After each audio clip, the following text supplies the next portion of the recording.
Hello, I'm Andrea Morgan of Adventure World Travel. Welcome to my home and welcome to my pride and joy, my international hat ball.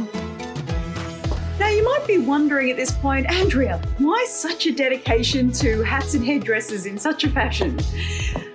Well, first of all, truth be told, I've been quite fond of a good hat ever since I was a little girl. They're of course fabulous for sun cover. They can definitely sort out a bad hair day in a heartbeat, and they can of course tie an outfit nicely together. So really for me at that point, they'd largely served just a practical purpose. When I was around 10 years of age, I was on a family holiday on the West Coast in the US, and we were finishing the holiday traveling further south into Tijuana. It was at that time I purchased what is now the first hat of this particular dedication and shrine wall, if you will. And it's this stunning and incredibly elaborate sombrero. What started that day and continues to this day is an endless fascination I now have with what once could simply be seen as head attire, now speaks volumes of an expressive culture, creativity, tradition, and of course beauty. In 2017, our account management team at Adventure World Travel were fortunate to experience Oman together. Oman is a wonderland for travellers, and its culture is deeply rooted in the Sultanate's proud heritage and history of seafaring, trading, and exploration. Today, long-standing traditions blend seamlessly with their modern-day living. Oman is situated on the southeastern coast of the Arabian Peninsula.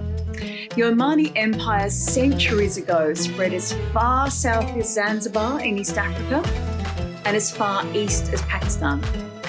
This mashup of history and cultures is a result of Oman's role in maritime trade routes, particularly the frankincense trail.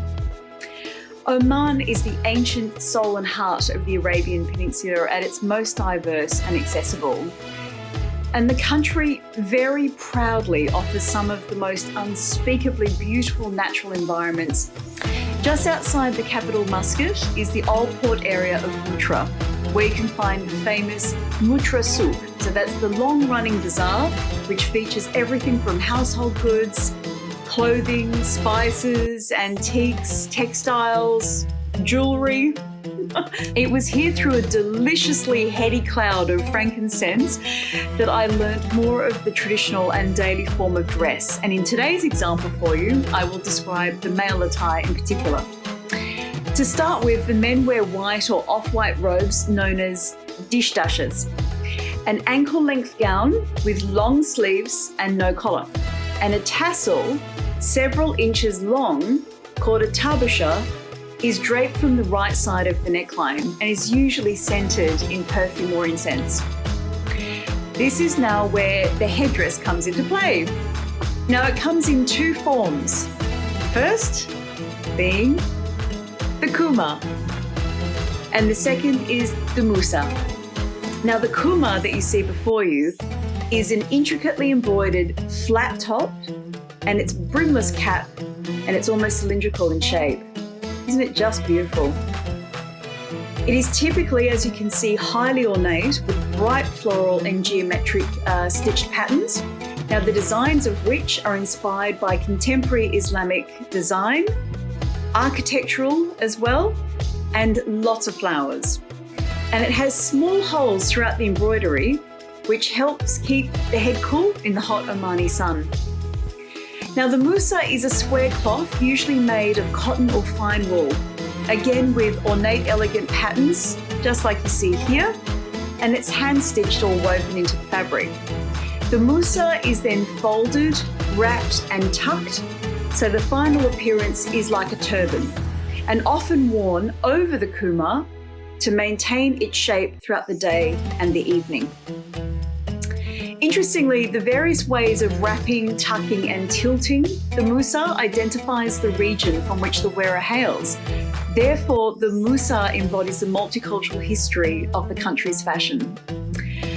Due to the historical and cultural ties to East Africa mentioned earlier, Oman shares a very similar style of dress that hails from these age-old traditions. So most Swahili-speaking countries such as Kenya and Tanzania wear a white cotton cap called a kofla, along with a long white robe known in Swahili as a kanzu. In the Gulf, these robes take on a similar form, such as the dishdasha as described just now. And very importantly, the kumma patterns are rarely found in traditional outfits from other countries, including those within the Gulf, which puts Oman's kummas in a class of their own. I hope you enjoyed today's brief sojourn into Oman. Join me for my next video, because where in the world will we land?